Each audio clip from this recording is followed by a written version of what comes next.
I will now enter problem 8, but before I enter problem 8, I want to evaluate with you what actually a solenoid is doing.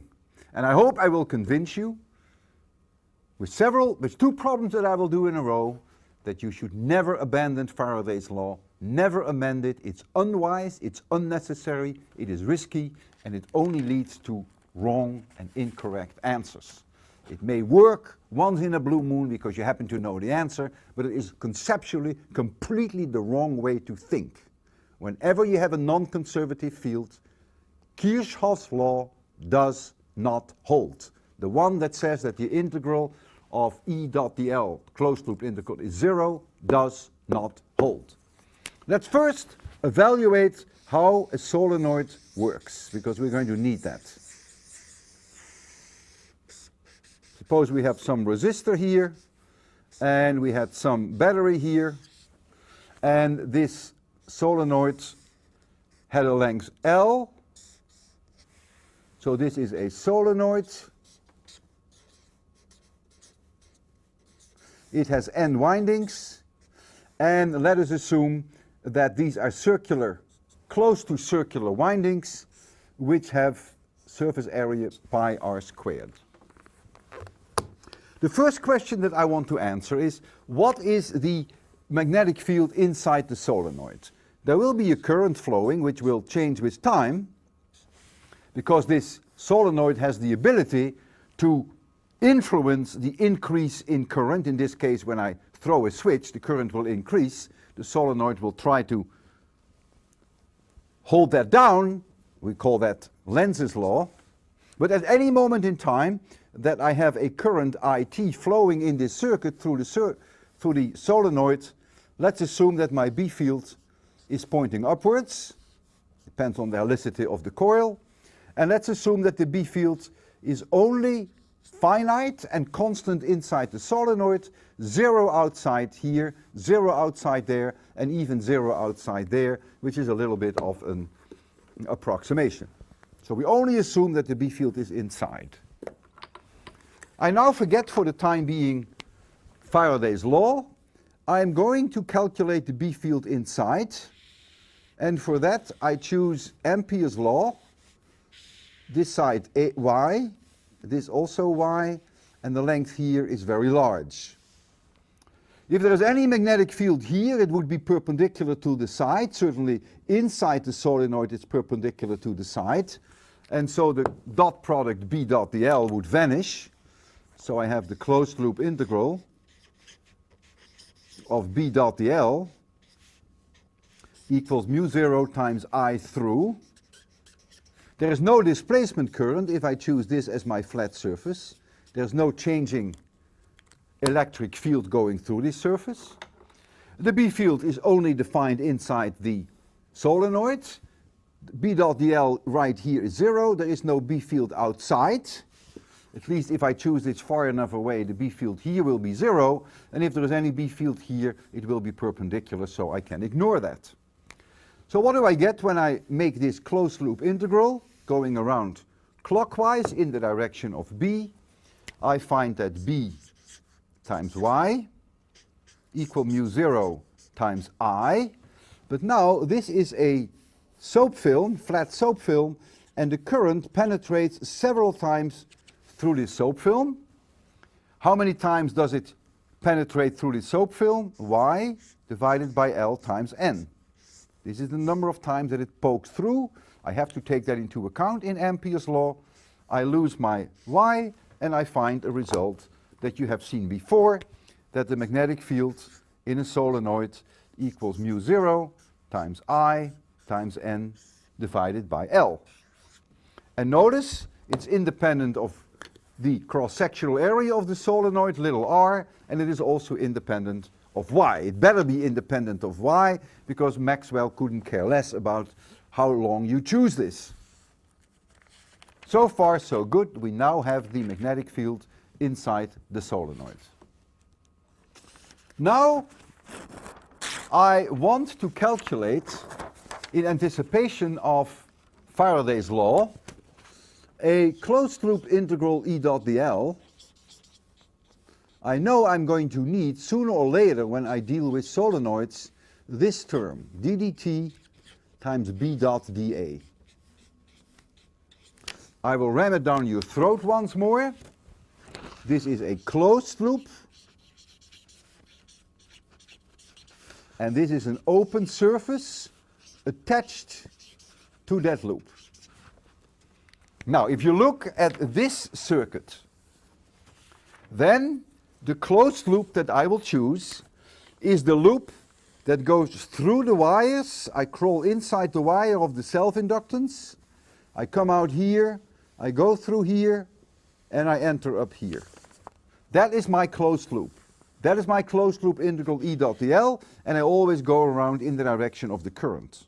That's my convention that avoids that I get unnecessarily minus signs where I don't want them.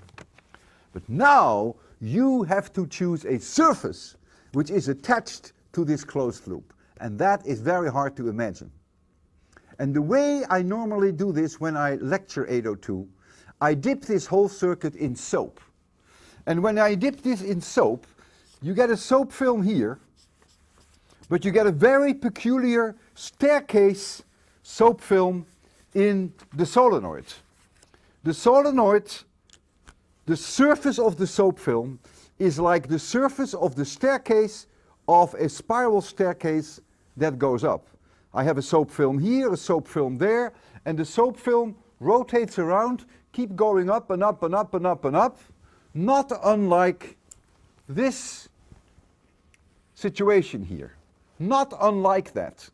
The boundary of the solenoid is this line, and the surface, which is this soap film, is the staircase itself. Maybe we can look at it from above, and you can see it again a little better.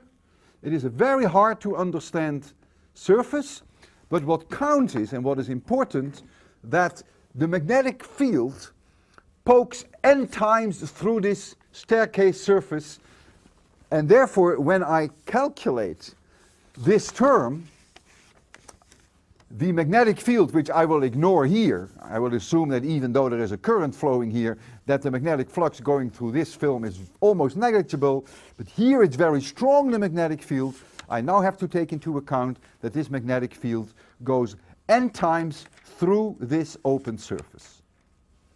And so what now is this term?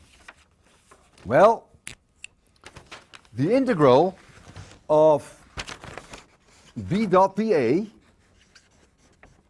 over that open surface, that staircase surface, first of all it is b itself. So that is mu 0 times I times n divided by L as a start. But now I have to multiply it by the cross-sectional area of each one of those loops, and in a somewhat simplified way am I thinking now of it as having n of these circular loops, which of course is not exactly accurate, but it's very good approximation for this staircase type surface that moves up.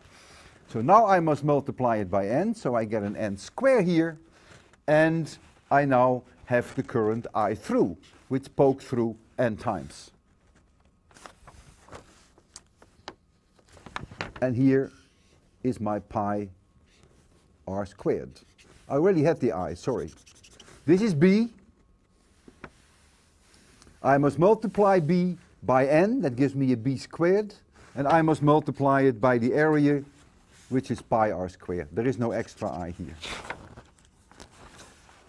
This term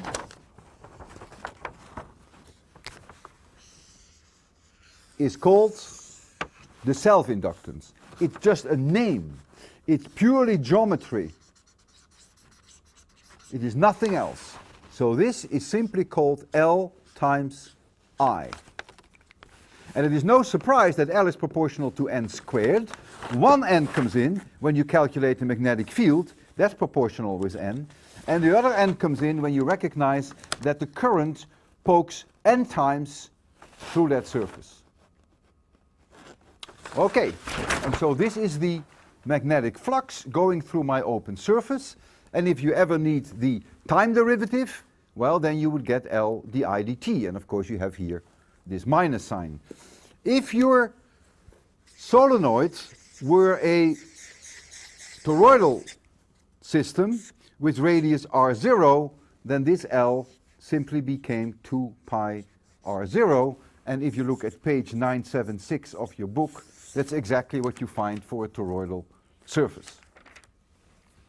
Now that we have prepared this, and we keep in mind that the open surface integral B dot dA equals Li, we can now tackle easily problem number 8, which is the last problem that I will do today from the assignment. It's not the last problem that I will do today, but the last from the assignment.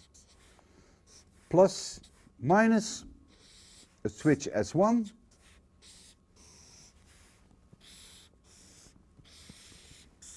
switch S2,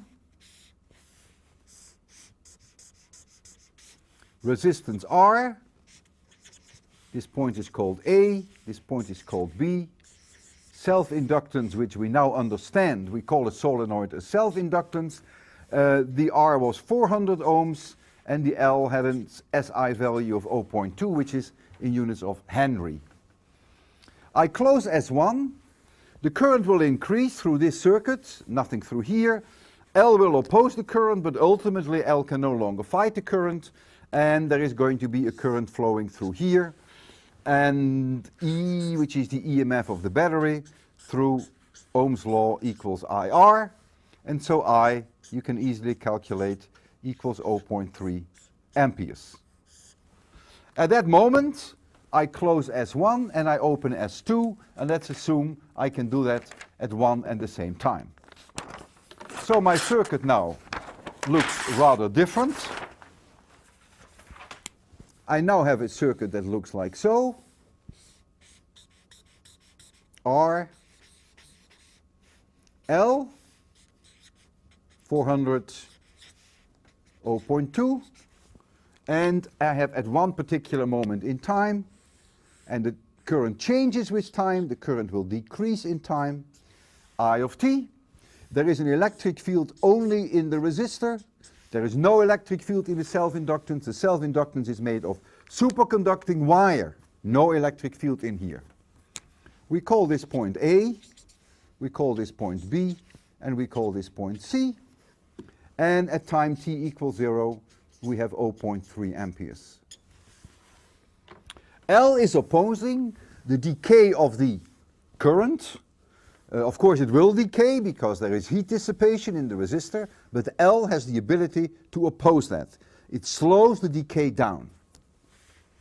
I use Faraday's law, which says an induced EMF is the closed loop integral of E dot dl, and that equals minus d dt times the integral over the open surface B dot dA. This is an open surface, and through here is that peculiar staircase surface. Whenever I go around, I told you earlier, I always have disciplined myself to always go around in the direction of the surface, that I never get into trouble with positive plus and minus signs. I already know, by the way, that this current is decreasing, so clearly what the self-inductance will do, it will try to keep the current going in this direction, and so it will try to introduce an E induced in this direction to keep the current going. It fights the decay of the current. So I'm going around this way. I start at point A, closed loop integral of E dot dl, and I'm going to cut it in 3 sections, in going from A to B through the resistor, E dot dl, plus in going from B through C through the self-inductor. I just put an L here, which is my shorthand notation, plus back from say 3 to C to A through the wire, and that now equals minus d dt B dot dA. And this value, we already know, equals L times I. I, not E, L times I. What is the integral to be of E dot dl through the resistor. There's an E field in this direction, it is positive, and it is IR at that moment in time, but I'll drop that T. What is the integral E dot dl through the self-inductor? It's obviously 0, because the self-inductor is made of superconducting wire. There is no electric field inside the self-inductor, so this is 0. Here again there is no electric field, and so that's also 0. And so what do I get? I get IR equals minus ddt times Li. And so I want to stress, by the way, that Kirchhoff's law is for the birds. The closed loop integral going around all the way back to point A is not 0. It is minus L di dt. No Kirchhoff's law. Don't let anyone mislead you or persuade you. So I get IR equals minus L di dt. I bring the L di dt inside. There's nothing wrong with that. Plus L di dt equals 0.